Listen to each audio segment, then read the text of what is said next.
الرحمن الرحيم مثل الذين ينفقون أموالهم في سبيل الله كمثل حبة أنبتت 7 سنابل في كل سنبلة 100 حبة والله يضاعف لمن يشاء والله واسع عليم ينفقون أموالهم في سبيل الله ثم لا يتبعون ما أنفقوا منا ولا أذى لهم أجرهم عند ربهم ولا خوف عليهم ولا هم يحزنون قول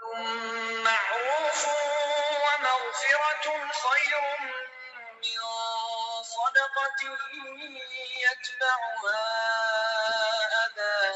والله غني حليم يا أيها الذين آمنوا لا تبطلوا صدقاتكم بالمن والأذى كالذي ينفق ماله رئاء الناس ولا يؤمن بالله واليوم الآخر فمثله كمثل صفوان عليه تراب فأصابه وابل فتركه صلدا لا يقدرون على شيء مما كسبوا والله لا يهدي القوم الكافرين ومثل الذين ينفقون أموالهم ابتغاء مرضات الله وتثبيتا من أنفسهم كمثل جنة بربوة أصابها وابل فآتت أكلها ضعفين فإن لم يصبها وابل فطل والله بما تعملون بصير أيود أحدكم أن تكون له جنة من نخيل وأعناب تجري من تحتها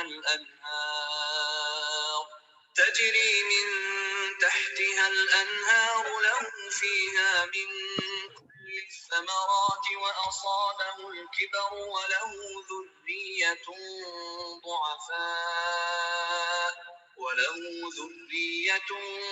ضعفاء فأصابها إعصار فيه نار فاحترقت كذلك يبين الله لكم الآيات لعلكم تتفكرون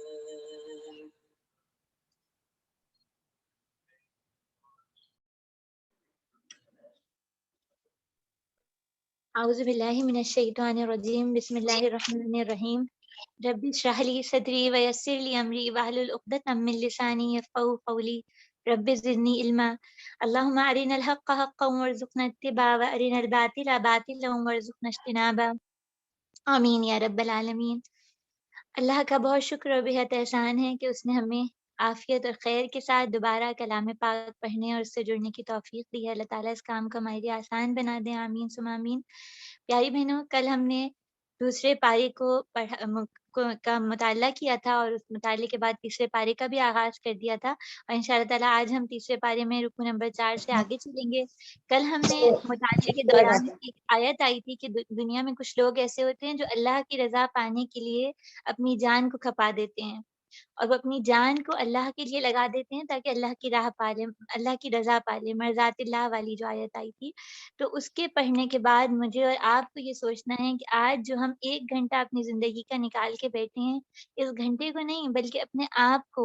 اپنے پوری کے پورے اپنے وجود کو اللہ کی رضا، اللہ کی خوشنودی حاصل کرنے کے لیے اس طرح استعمال کریں کہ اس کا فائدہ ہمیں دنیا میں بھی حاصل ہو اور آخرت میں بھی حاصل ہو، اور اس کا فائدہ ہم بھی اٹھائیں اور ہماری نسلیں بھی اٹھائیں۔ اللہ تعالیٰ ہمارے لیے اس کام کو آسان بنا دیں، آمین ثم آمین۔ اسی طریقے سے ہم نے پہلے رکوع کا مطالعہ کرتے ہیں، رکوع نمبر 4۔ بسم اللہ الرحمن الرحیم۔ جو لوگ اپنے مال اللہ کی راہ میں صرف کرتے ہیں ان کی خرچ کی مثال ایسی ہے جیسے ایک دانہ بویا اور اس سے 7 بالیں نکلیں، ہر بال میں 100 دانے ہوں۔ اس طرح اللہ جس کے عمل کو چاہتا ہے افزوانی عطا کرتا ہے، وہ فراخ دست بھی ہے اور علیم بھی ہے۔ جو لوگ اپنے مال اللہ کی راہ میں خرچ کرتے ہیں اور قرض کر کے پھر احسان نہیں جتاتے، نہ دکھ دیتے ہیں، ان کا اجر ان کے رب کے پاس ہے اور ان کے لیے کسی رنج اور خوف کا مقام نہیں۔ پھر ایک میٹھا بول اور کسی ناگوار بات پہ اس چشم پوشی اس خیرات سے بہتر ہے جس کے پیچھے دکھ ہو۔ اللہ بے نیاز ہے اور بردباری اس کی صفت ہے۔ اے ایمان والوں، اپنے صدقات کو احسان جتا کر اور دکھ دے کر اس شخص کی طرح خاک میں نہ ملاؤ جو اپنا مال محض لوگوں کے دکھانے کے لیے خرچ کرتا ہے اور نہ اللہ پر ایمان رکھتا ہے نہ آخرت پر۔ اس کے خرچ کی مثال ایسی ہے جیسے ایک چٹان تھی جس پہ مٹی کی تہ جمی ہوئی تھی، اور اس پر جب مینا کا زور برسا تو ساری مٹی بہہ گئی اور صاف چٹان کی چٹان رہ گئی۔ ایسے لوگ اپنے نزدیک خیرات کر کے جو نیکی کماتے ہیں ان سے ان کے دل کو کچھ بھی نہیں آتا، اور کافروں کو سیدھی راہ دکھانا اللہ کا کام نہیں ہے۔ اس کے برخلاف اس کچھ لوگ ایسے ہیں کہ اپنا مال محض اللہ کی رضا کے لیے دل کے پورے ثبات اور قرار کے ساتھ خرچ کرتے ہیں۔ بہنوں، آپ میں سے کسی کا مائک تو بند کر دیجیے پلیز، جزاک اللہ خیرا کثیرا۔ ان کی خرچ کی مثال ایسی ہے جیسے کسی صفحہ مرتفع پہ ایک باغ ہو اور زور کی بارش ہو جائے تو دگنا پھل لائے، اور اگر زور کی بارش نہ بھی ہو تو ہلکی فوار بھی کافی ہو جائے۔ تم جو کچھ کرتے ہو وہ سب اللہ کی نظر میں ہے۔ کیا تم میں سے کوئی پسند کرے گا کہ اس کے پاس ایک ہرا بھرا باغ ہو، نہروں سے سیراب ہو، کھجوروں اور انگوروں اور ہر قسم کے پھلوں سے لدا ہوا ہو، اور عین اسی وقت ایک تیز گولے کی زد میں آ کے جھلس جائے جبکہ وہ خود بوڑھا ہو اور اس کی کمسن بچے بھی کسی لائق نہ ہوں؟ اس طرح اللہ اپنی باتیں تمہارے سامنے بیان کرتے ہیں، شاید تم غور و فکر کرو۔ اے لوگوں جو ایمان لائے ہو، جو مال تم نے کمائے اور جو کچھ ہم نے زمین سے تمہارے لیے نکالا، اس سے بہتر حصہ اللہ کی راہ میں خرچ کرو۔ ایسا نہ ہو کہ اس کی راہ میں دینے کے لیے بری سے بری چیزیں چھانٹنا شروع کر دو، حالانکہ وہی چیز اگر تمہیں کوئی دیتا تم ہرگز اس کو لینا گوارا نہ کرتے، الا یہ کہ اس کو قبول کرنے میں تم اغماض برتو۔ تمہیں جان لینا چاہیے کہ اللہ بے نیاز اور بہترین صفات سے متصف ہے۔ شیطان تمہیں مفلسی سے ڈراتا ہے اور شرمناک طرز عمل اختیار کرنے کی ترغیب دیتا ہے، مگر اللہ تمہیں اپنی بخشش اور مستقل فضل کی امید دلاتے ہیں۔ اللہ بڑے فراخ دست اور دانا ہیں، وہ جس کو چاہتے ہیں حکمت عطا کرتے ہیں، اور جس کو حکمت ملی اسے حقیقت میں بڑی دولت مل گئی۔ ان باتوں سے صرف وہی لوگ سبق لیتے ہیں جو دانش مند ہیں۔ تم نے جو کچھ بھی خرچ کیا اور جو نظر بھی مانی، اللہ کو اس کا علم ہے اور ظالموں کو کوئی مددگار نہیں۔ اگر اپنے صدقات اعلانیہ دو تو یہ بھی اچھا ہے، لیکن اگر چھپا کر حاجت مندوں کو دو تو تمہارے حق میں یہ زیادہ بہتر ہے۔ تمہاری بہت سی برائیاں اس طرز عمل سے محو ہو جاتی ہیں، اور جو کچھ تم کرتے ہو اللہ کو بہرحال اس کی خبر ہے۔ لوگوں کو ہدایت بخشنے کی ذمہ داری تم پر نہیں ہے۔ اللہ جس کو چاہتے ہیں بخشتا ہے، اور خیرات میں جو مال تم خرچ کرتے ہو وہ تمہارے اپنے لیے بھلا ہے۔ آخر تم اسی لیے تو خرچ کرتے ہو کہ اللہ کی رضا حاصل ہو، تو جو کچھ مال خیرات میں خرچ کرو گے اس کا پورا اجر تمہیں دیا جائے گا اور تمہاری حق تلفی ہرگز نہ ہوگی۔ خاص طور پہ مدد کے مستحق وہ تنگ دست لوگ ہیں جو اللہ کے کام میں ایسے گر گئے ہیں کہ اپنے ذاتی کسب معاش کے لیے زمین میں دوڑ دھوپ نہیں کر سکتے۔ ان کی خودداری دیکھ کے ناواقف آدمی گمان کرتا ہے کہ یہ خوشحال ہیں، جب تم ان کے چہروں سے ان کی اندرونی حالت پہچان سکتے ہو، مگر وہ ایسے لوگ نہیں کہ لوگوں کے پیچھے پڑ کر کچھ مانگیں۔ ان کی اعانت میں جو کچھ تم مال خرچ کرو گے وہ اللہ سے پوشیدہ نہ رہے گا۔ جو لوگ اپنے روز و شب خود مال شب و روز کھلے اور چھپے خرچ کرتے ہیں ان کا اجر ان کے رب کے پاس ہے، ان کے لیے کسی خوف اور رنج کا امکان نہیں ہے۔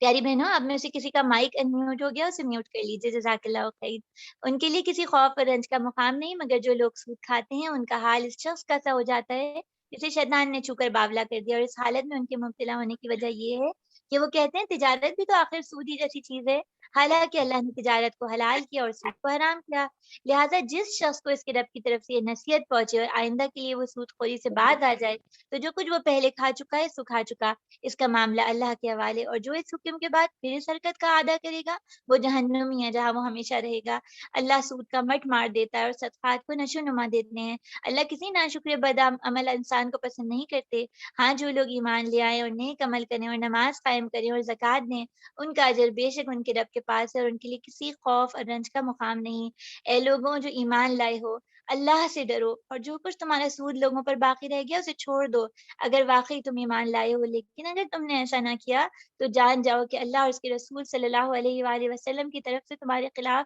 اعلان جنگ ہے، اب بھی توبہ کر لو اور سود چھوڑ دو تو اپنا اصل سرمایہ لینے کے تم حقدار ہو، نہ تم ظلم کرو، نہ تم پر ظلم کیا جائے، تمہارے قرض دار تنگ دست ہوں تو ہاتھ کھلنے تک انہیں مہلت دو، اور جو قرض صدقہ کر دو تو یہ تمہارے لیے زیادہ بہتر ہے اگر تم سمجھو، اس دن کی رسوائی اور مصیبت سے بچو جبکہ تم اللہ ہی کی طرف واپس جاؤ گے، وہاں ہر شخص کو اس کی کمائی، نیکی یا بدی کا پورا پورا بدلہ مل جائے گا اور کسی پر ظلم ہرگز بھی نہیں ہوگا۔ پیاری بہنوں، اس میں ہمارے پاس آیت نمبر 4، 5 اور 6 کا ہم نے ترجمہ پڑھا، اور اس کے اندر خصوصیت سے جو موضوع آیا وہ انفاق فی سبیل اللہ آیا۔ آپ دیکھیے آیت کا آغاز ہی کیسا ہے کہ مثال ہے ان لوگوں کی جو اللہ کی راہ میں مال خرچ کرتے ہیں۔ پہلی چیز جو مجھے اور آپ کو سمجھنی ہے کہ اگر اللہ کی راہ میں دینا ہے تو اس کے لیے نیت جو ہے وہ اللہ ہی کے لیے دینے کی ہوگی، دنیا میں کسی انسان کو خوش کرنے کے لیے، کسی انسان کی محبت پانے کے لیے، یہ السلام عزت کے لیے۔ علیکم مریم، وعلیکم پیاری بہن، معذرت آپ کو بیچ میں ڈسٹرب کری ہوں، 1 منٹ رکیں گے، ہم ذرا مائک کی السلام۔ سیٹنگ ایک دفعہ پھر دیکھ رہے ہیں اور سب جی کے جی مائک میوٹ کر رہے ہیں، پھر آپ 2 منٹ بعد خود اپنا مائک کھول لیجیے گا، یعنی جی بس ٹھیک ہم وہ سیٹنگ کر رہے ہیں، آپ دوبارہ پھر اپنا مائک کھولیے گا۔ ٹھیک ہے سارا۔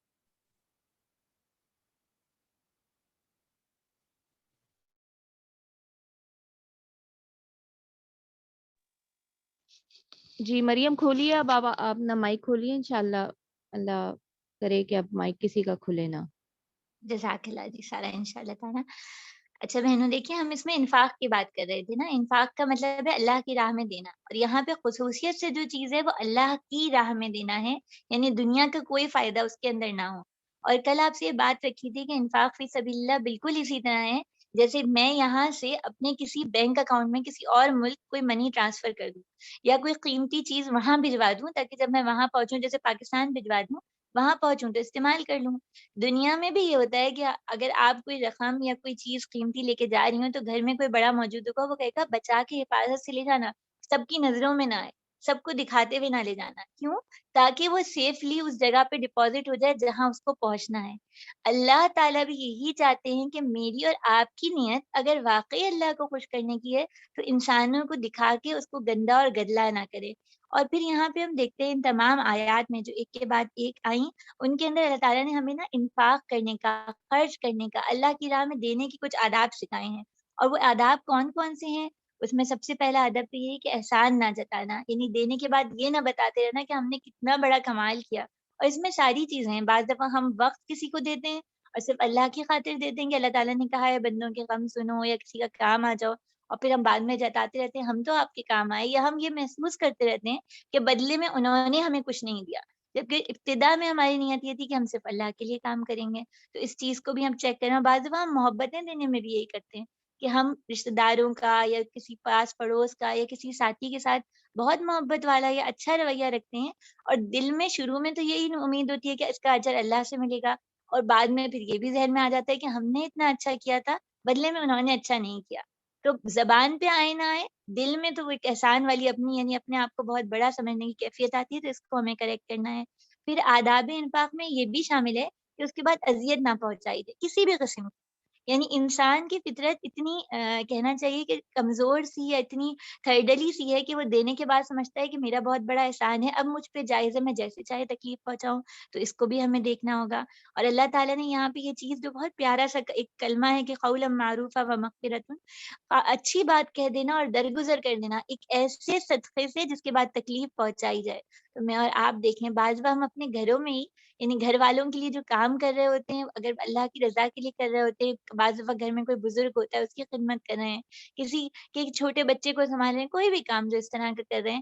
اللہ کی رضا کے لیے کر رہے ہوتے ہیں، لیکن ساتھ میں پاؤں بھی پٹک پٹک کے کر رہے ہوتے ہیں، اور برتن دھو رہے ہیں تو زور زور کی آواز آ رہی ہے، یعنی وہ ایک شور مچانا اور اظہار کرنا کہ ہم نے بڑی تکلیف پہنچائی ہے، ہم تکلیف اٹھا رہے ہیں اس کام کے لیے، اس سے ہمیں پرہیز کرنا چاہیے، اور اس کے بجائے میٹھی بات اور اچھی طرح سے لوگوں سے جو کمی ہو اس کو درگزر کرنا بھی بہت ضروری ہے۔ اور اسی طرح پھر اس میں اللہ تعالیٰ نے اخلاص نیت کی بات رکھی کہ لوگوں کو دکھانے کے لیے خرچ نہ کیا جائے، اور طیب مال، پاک مال، یعنی جیسے ہم کھانے پینے میں دیکھتے ہیں ہم کوئی بری چیز اٹھا کے نہیں کھاتے، تو اللہ کی راہ میں بھی دینے کے لیے یہ چیز نہ دیکھیں، یعنی بچی کچی چیز کھانا ضائع ہو رہا ہے آپ دے دیں وہ ایک اور بات ہے، لیکن اپنے بہترین کھانے میں سے جب تازہ تازہ آپ نے بریانی بنائی ہے تو اس میں سے ایک پلیٹ نکال کے کسی کو بھیج دینے میں بھی کوئی حرج نہیں ہے، کیونکہ بچا کچا مال تو ہم بھی نہیں کھانا پسند کرتے، ہم اپنے لیے بھی لینا نہیں پسند کرتے، ہم ایسا کپڑا بھی جو کہیں دکانوں میں بیچ میں کہیں پڑا ہوا ہو جسے کوئی خریدنے والا نہ ہو تو ہم سوچتے ہیں کہ نہیں اس کو لیا جائے۔ ہر معاملے میں ہم ایسے فریج میں بچا ہوا سامان نہیں کھانا چاہتے، تو اللہ کی راہ میں بچا کچا کیوں لگایا جائے۔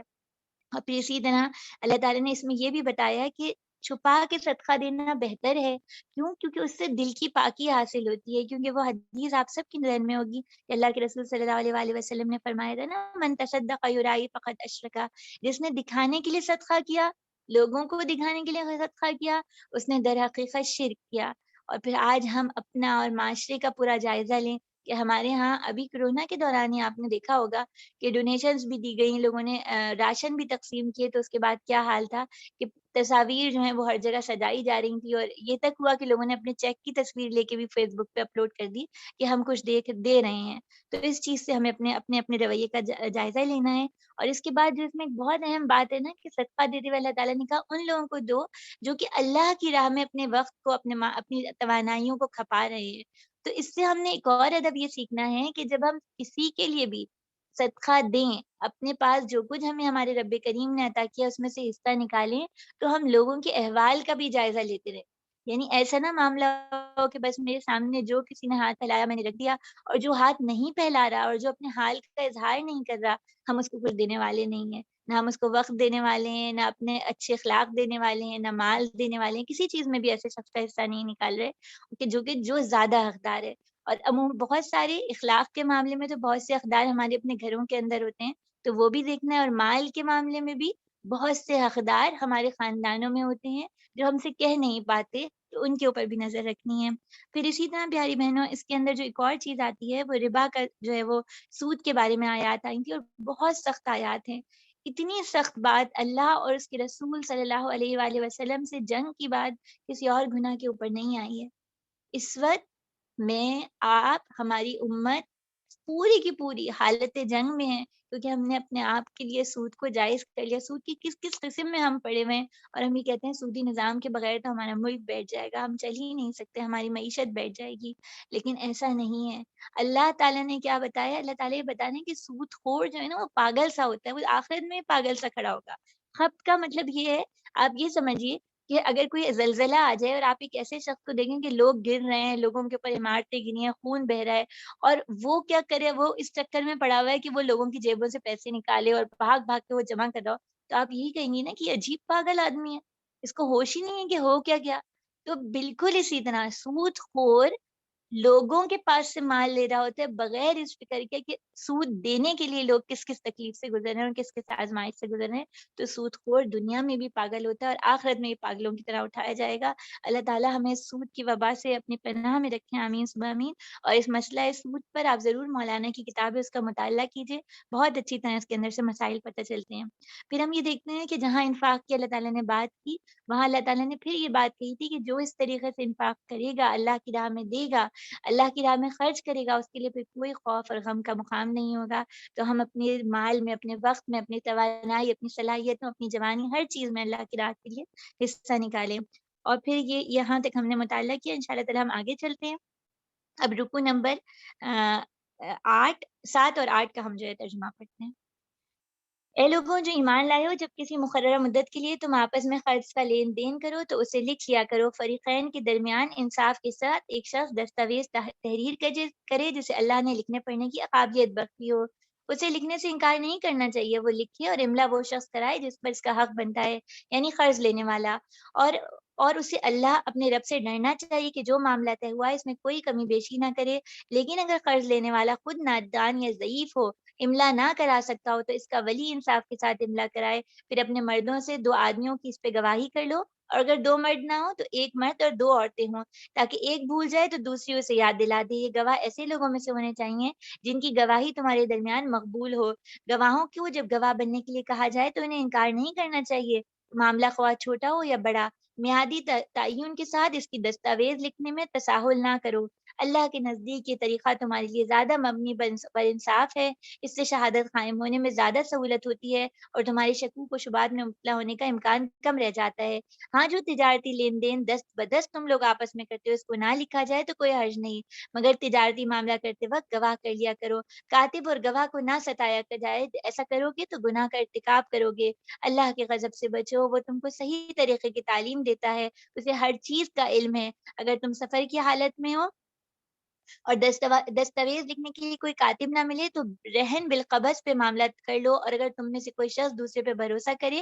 اور کوئی معاملہ کرے تو جس پر بھروسہ کیا گیا اس چاہیے کہ امانت ادا کرے۔ اللہ اپنے رب سے ڈرے اور شہادت ہرگز نہ چھپانا، جو شہادت چھپاتا ہے اس کا دل گناہ میں آلودہ ہے، اور اللہ تمہارے اعمال سے بے خبر نہیں ہے۔ آسمان اور زمین میں جو کچھ ہے سب اللہ کا ہے، تم اپنے دل کی باتیں خواہ ظاہر کرو یا چھپاؤ، اللہ بہرحال ان کا حساب لے لیں گے۔ پھر اسے اختیار ہے جسے چاہے معاف کریں اور جسے چاہے سزا دیں، اور وہ ہر چیز پہ قدرت رکھتے ہیں۔ رسول اور اس کی کتاب، رسول اس ہدایت پر ایمان لائیں جو اس کے رب کی طرف سے اس پہ نازل ہوئی، اور جو لوگ اس رسول کے ماننے والے ہیں انہوں نے بھی اس ہدایت کو دل سے تسلیم کر لیا ہے۔ یہ سب اللہ اور اس کے فرشتوں اور اس کی کتابوں اور اس کے رسولوں کو مانتے ہیں، اور ان کا قول ہے کہ ہم اللہ کے رسولوں کو ایک دوسرے سے الگ نہیں کرتے۔ ہم نے حکم سنا اور اطاعت قبول کی۔ مالک، ہم تجھ سے خطا بخشی کے طالب ہیں، ہمیں تیرے ہی طرف پلٹنا ہے۔ اللہ کسی متنفس پر اس کی مقدرت سے بڑھ کر ذمہ داری کا بوجھ نہیں ڈالتا۔ ہر شخص نے جو نیکی کمائی ہے اس کا پھل اسی کے لیے ہے، اور بدی سمیٹی ہے اس کا وبال بھی اسی پہ ہوگا۔ اے ایمان والوں، تم لوگ دعا یوں کیا کرو، اے ہمارے رب، ہم سے بھول چوک میں جو قصور ہو جائے ان پہ گرفت نہ کرنا مالک، ہم پر وہ بوجھ نہ ڈال جو تو نے ہم سے پہلے لوگوں پر ڈالے تھے۔ پروردگار، جس بار کو اٹھانے کی طاقت ہم میں نہیں وہ ہم پر نہ رکھ، ہمارے ساتھ نرمی کر، ہم سے درگزر فرما، ہم پر رحم کر، تو ہمارا مولا اور کافروں کے مقابلے میں ہماری مدد فرمائیے، آمین ثم آمین۔ پیاری بہنوں، یہ رکوع نمبر 7 اور 8 آپ کے سامنے رکھا گیا ہے۔ اس کے اندر قرآن مجید کی طویل ترین آیت جو ہے وہ بھی آئی ہے، یہ پوری جو قرض کے لین دین کے متعلق تھی، یہ بہت طویل آیت ہے، آپ نے دیکھا ہوگا اس کے بارے میں۔ اور اس میں جس پوائنٹ پہ ہم بات کریں گے وہ اللہ تعالیٰ نے یہاں پہ کہا کہ جب گواہی کے لیے یعنی لکھت پڑھت ہو تو جس کو لکھنا آتا ہو وہ لکھے، یعنی یہ بھی اجر و ثواب کا ذریعہ ہے، اور گواہی دینا بھی اسلام کی روح سے ثواب کا یا ایک ثواب کا ذریعہ ہے، یعنی ایک اجر کا کام ہے۔ اب ہم دیکھتے ہیں کہ جو بھی چیز عبادت ہے اور اس میں اللہ تعالیٰ نے سہولتیں بانٹی ہیں، یہاں بھی اللہ تعالیٰ نے ایک سہولت کا رویہ رکھا ہے، وہ کیا کہ اگر 2 مرد نہ ہوں تو 2 عورتوں اور 1 مرد کو ملا کر ایک گواہی کو تسلیم کر لیا جائے۔ اس پر آپ نے سنا بھی ہوگا، آج عورت مارچ کا جب دوبارہ مارچ میں وہ ہو رہا ہے، اس میں بھی بڑے بڑے یہ اٹھا کے کھڑی ہوتی ہیں بینرز اور پوسٹر جس پہ لکھا ہوتا ہے ہماری گواہی برابر کیوں نہیں ہے۔ پیاری بہنوں، اگر آپ سے میں یہ کہوں کہ آپ کو یہاں رحاب سے کارنش جانا ہے اور آپ گلی میں کھڑی ہوتی ہیں اور ایک اور شخص کھڑا ہوتا ہے، اس سے آپ پوچھتی ہیں مجھے کارنش کا راستہ بتا دو، وہ آپ کو اتنا ہی راستہ بتائے گا جتنا اس کے علم میں ہے یا اس کی نظر میں ہے، ٹھیک ہے۔ اس کے مقابلے میں کوئی اور شخص ہے جس کے پاس جو ہے وہ یا تو ہیلی کاپٹر پہ ہے یا سیٹلائٹ کے ذریعے وہ پورا شہر دیکھ رہا ہے، تو وہ آپ کو جتنا واضح راستہ بتائے گا نا، دیکھو فلاں گلی میں رش ہے یا اس طرف سے مت گزرنا، وہ راستہ بلاک ہے، وہ پورا آپ کے سامنے ایک میپ رکھ دے گا، جی پی ایس جس کو آپ کہہ لیجیے۔ اسی طرح میری اور آپ کی نظر جس چیز پہ ہوتی ہے نا، وہ ہماری نظر بہت سامنے کی ہے، بس ہمیں اتنا ہی نظر آتا ہے جتنا ہماری نظر کے سامنے ہے، جتنا ہماری عقل دیکھ سکتی ہے۔ لیکن اللہ رب العالمین کا تعارف جو کہ پچھلی تمام آیات سے ہوتا ہوا چلا آ رہا ہے اور مستقل ہے ہمارے سامنے، وہ کون ہے؟ جنہوں نے جو ہمیشہ سے اور ہمیشہ رہیں گے، جو انسان کے بنانے والے اس کی فطرت، اس کے مزاج سے واقف ہیں، انہوں نے یہ حکم دیا ہے، انہیں پتا ہے کہ عورت کے لیے گواہیاں دینا، اور ظاہری یہ معاملہ مال کا ہے،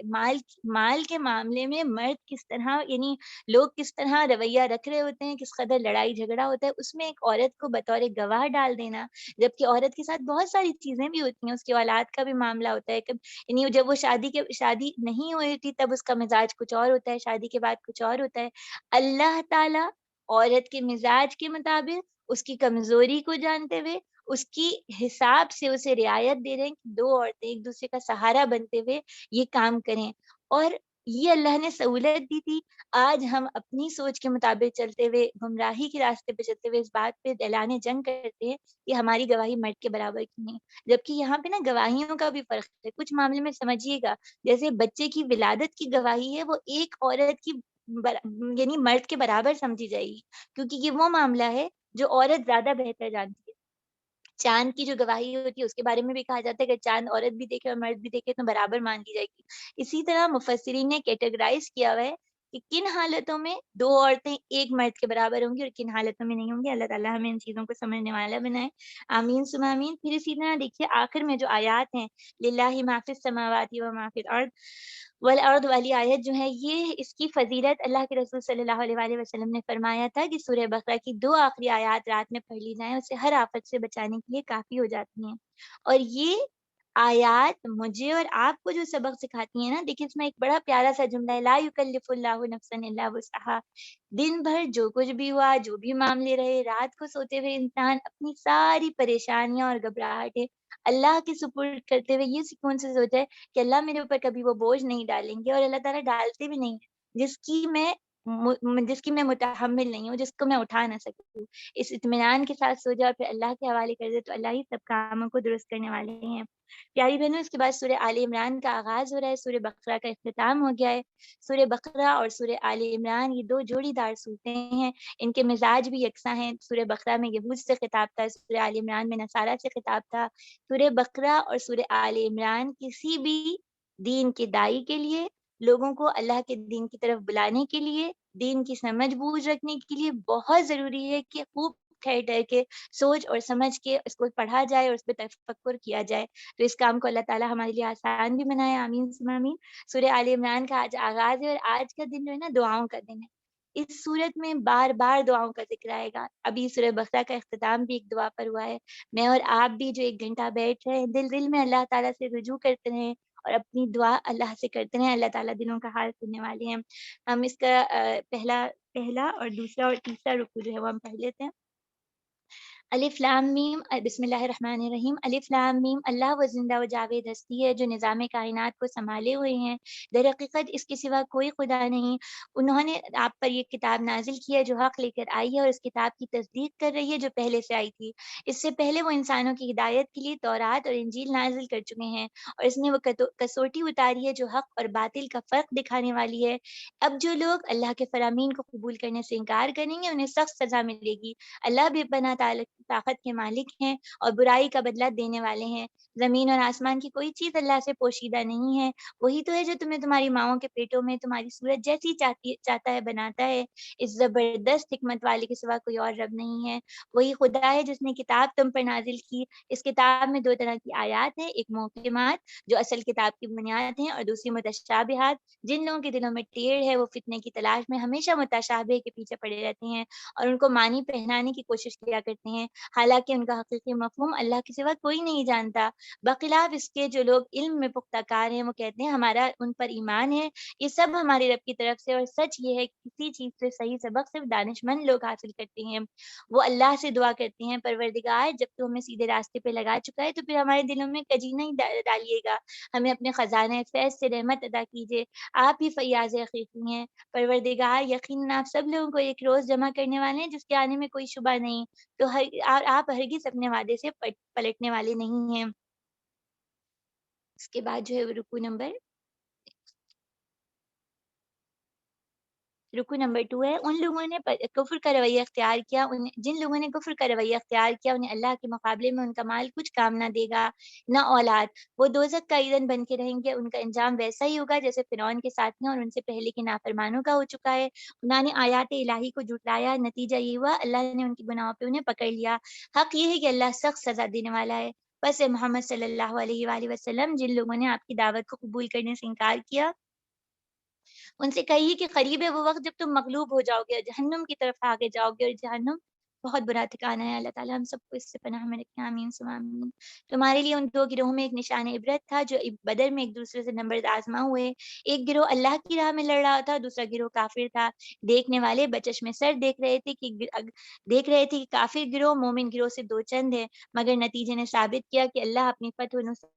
سے جس کو چاہتا ہے مدد دیتا ہے۔ دیدہ بینا رکھنے والوں کے لیے اس میں بڑا سبق پوشیدہ ہے۔ پھر لوگوں کے لیے مرغوبات نفس، عورتیں، اولاد، سونے چاندی کے ڈھیر، سیدھا گھوڑے، مویشی اور زرعی زمینیں بڑی خوش آئند بنائی گئی ہیں، مگر یہ سب دنیا کی زندگی کے چند روزہ سامان ہیں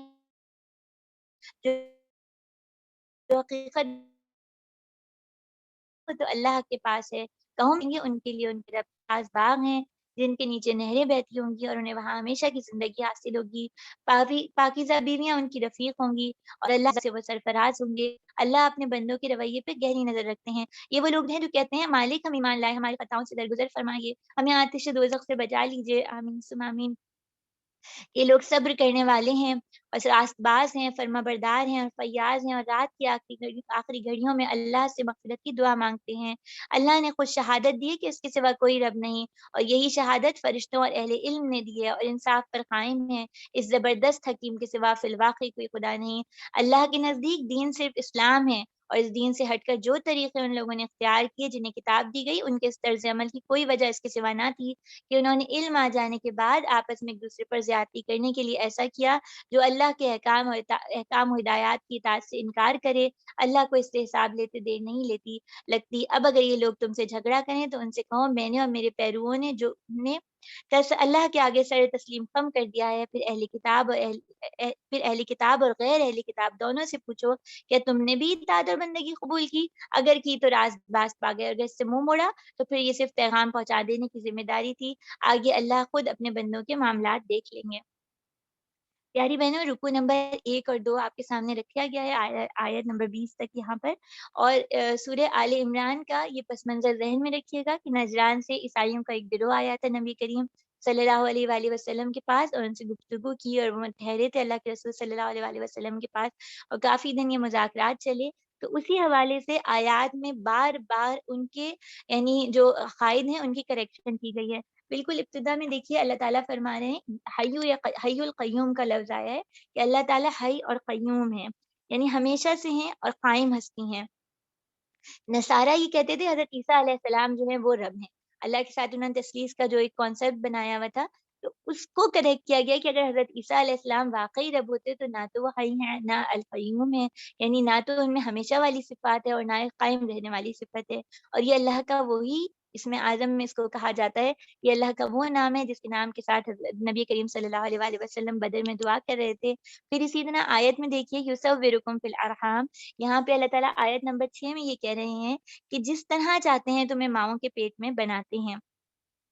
اب یہاں میرے اور آپ کے غور کرنے کی بہت ساری چیزیں ہیں نا، یعنی چاہیں تو وہ ماں کے پیٹ کے اندروں میں بن باپ کے بھی بنا لیں جیسے حضرت عیسیٰ علیہ السلام کو بنایا گیا ہے، اور ماں کے پیٹ میں جو تخلیق کی جا رہی ہے اس کو میں اور آپ ڈائریکٹ نہیں کر رہے ہوتے، دنیا میں کوئی انسان بھی نہیں بتا رہا ہوتا نہ کیسی بنائے کیسی بنائے، اللہ تعالیٰ اپنی مرضی سے اس کو ویسا بنا رہے ہوتے ہیں جیسا کہ بنانا چاہیے۔ پھر میرا اور آپ کا رویہ کیا ہوتا ہے نا، ہمیں نہ اپنی شکل اچھی لگ رہی ہوتی ہے، اپنی جسمانی ساخت میں بھی ہمیں خرابیاں نظر آ رہی ہوتی ہیں اور دوسروں میں بھی نظر آ رہی ہوتی ہیں، اور ہم چاہتے ہیں کہ ان سب کو کریکٹ کریں، اور اس کے پیچھے بھی جو مسئلہ ہے نا وہ ایک بہت بڑا پورا سسٹم ہے، جیسے آپ سرمایہ دارانہ نظام کہہ لیں یا اس کو کنزیومرزم کہہ دیں، وہ یہ چاہتی ہے کہ انسان اپنی ساخت سے سیٹسفائیڈ نہ ہو، اور اس کے لیے خصوصی طور پہ وہ عورتوں کو متوجہ، اور اب تو خیر مرد بھی اس کام میں شامل ہیں پوری طرح سے، اس کے لیے وہ کاسمیٹک بنائی جاتی ہیں، یہ سرجریز ہیں جس کو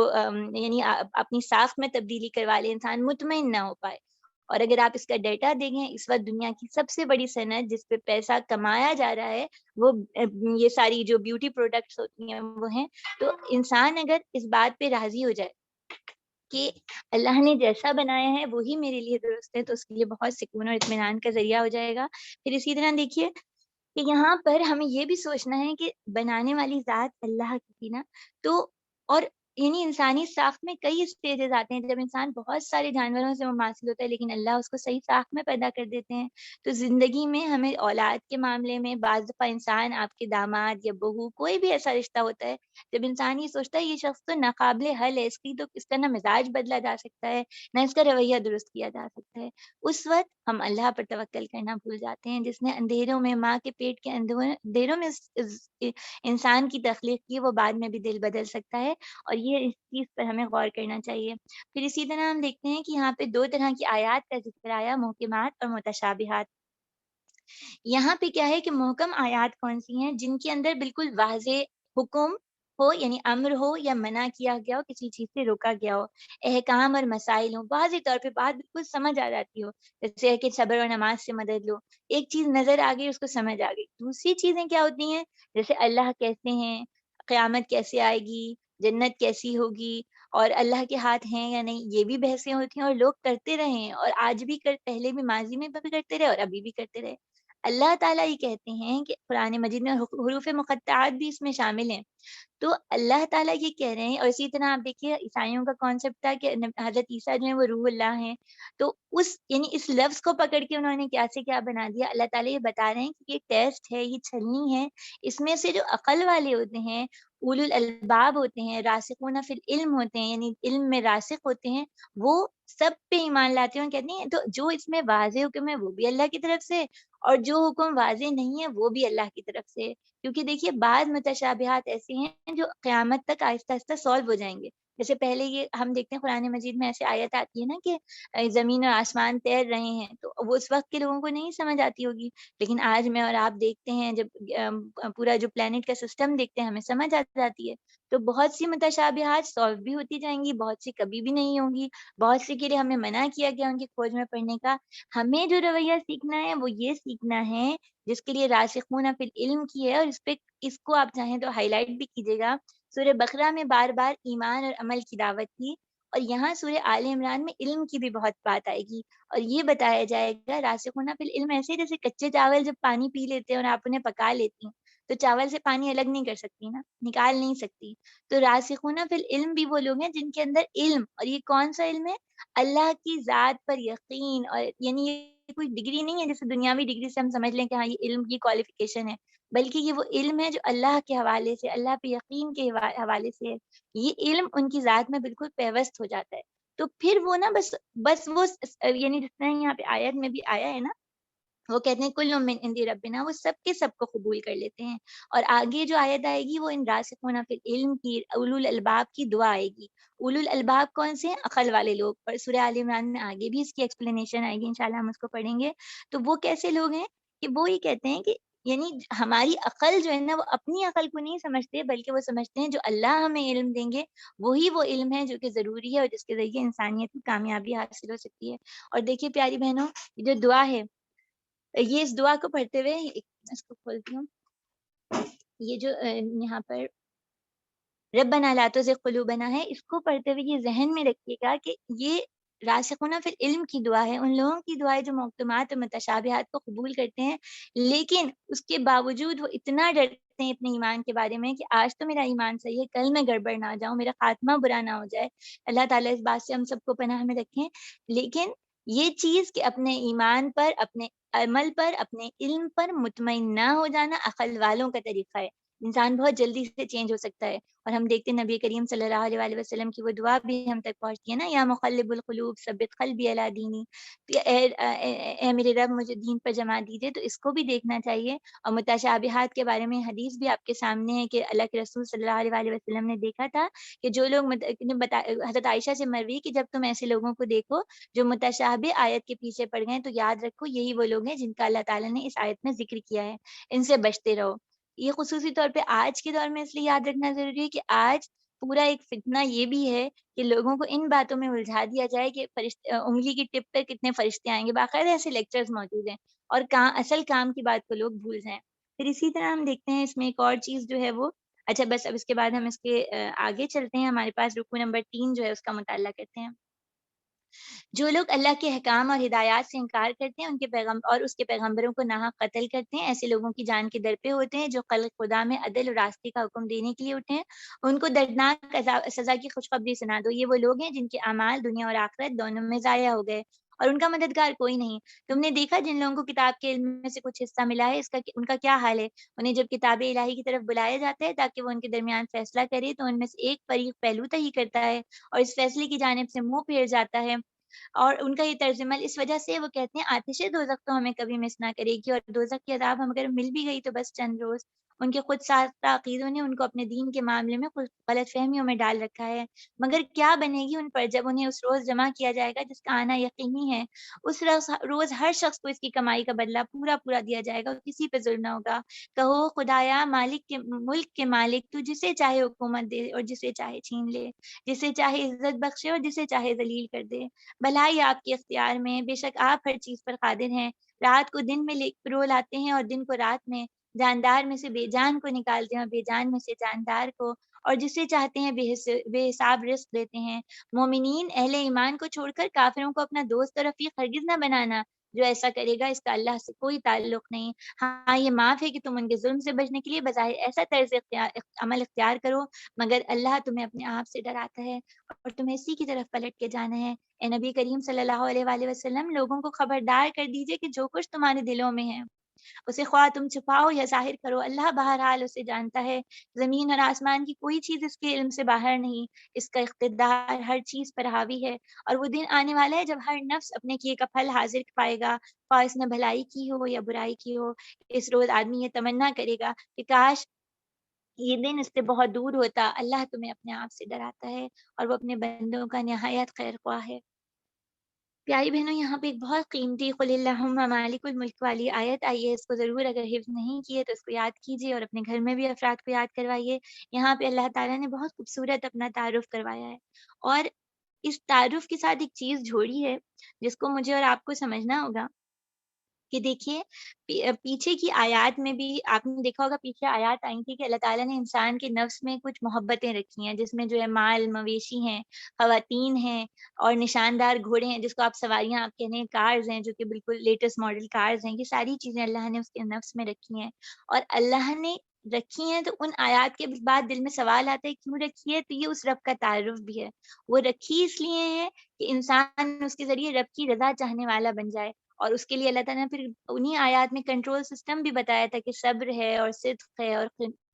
فرما برداری ہے۔ تو اسی طرح ان آیات میں اللہ تعالیٰ یہ کہہ رہے ہیں، جیسے آپ یہ دیکھیے جہاں یہ ہے کہ وہ جسے چاہتے ہیں عزت دیتے ہیں اور جسے چاہتے ہیں ذلیل کرتے ہیں، تو مجھے اور آپ کو یہ کیا کرنا ہے کہ ہم بعض دفعہ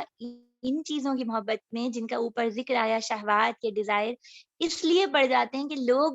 لوگ ہماری عزت کریں، ہمارے پاس اس ماڈل کی گاڑی ہو، ایسا ساز و سامان ہو، لوگ عزت کریں۔ اللہ تعالیٰ مجھے اور آپ کو بتا رہے ہیں عزت اور ذلت تو اللہ کے ہاتھ میں ہے، لوگوں سے توقع نہیں رکھنا۔ اسی طرح پھر آپ یہ دیکھیے کہ اس آیت کا جو شان نزول ہے وہ ہے غزوہ خندق کے موقع پہ یہ نازل ہوئی تھی، اور ضرور آج اس کا مطالعہ کیجیے گا، ویکینڈ بھی ہے، نکال کر پڑھیے گا بھی اور گھر کے افراد کے ساتھ بھی اس کو شیئر کیجیے گا۔ کیسا موقع ہے جب یہ آیت نازل ہو رہی ہے، کیسی بے سر و سامانی ہے، پیٹ پہ پتھر بندھے ہوئے ہیں۔ آج امت مسلمہ بھی بڑے خطرناک دور سے گزر رہی ہے نا، ایسا لگتا ہے امت میں کبھی کوئی بہتری آئے گی ہی نہیں، ہر طرف سے مشکل میں پھنسی ہوئی ہے۔ تو پھر اس وقت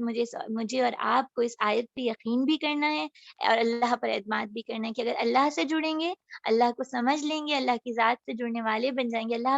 اپنے آپ سے ڈرا رہے ہیں، ان آیات میں 2 بار ڈرایا گیا ہے، تو پھر واقعی اللہ تعالیٰ ہمارے لیے نیکی کو کرنا بھی آسان کر دیں گے اور امت کو واقعی ویسی بنا دیں گے جیسا کہ اللہ تعالیٰ کو مطلوب ہے۔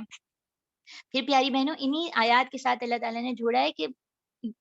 کافروں کو اپنا دوست نہ بنانا۔ یہ بات پھر مجھے اور آپ کو سوچنا ہے کہ ہم کس کو دوست سمجھتے ہیں اور کس کے ساتھ محبت والا معاملہ رکھتے ہیں۔ یہاں پہ ان سے خیر خواہی، انہیں دین کی دعوت دے دینا، ان کی مدد کرنا منع نہیں ہے۔ مسئلہ یہ ہے کہ ان سے محبت نہ کی جائے، ان کو رول ماڈل نہ بنایا جائے، ان جیسا بننے کی کوشش نہ کی جائے، ان کے طور طریقے نہ اپنائے جائیں۔ تو میں اور آپ اپنا جائزہ لیں کہ ہمارا معاملہ کہاں تک ہے۔ اب اس کے بعد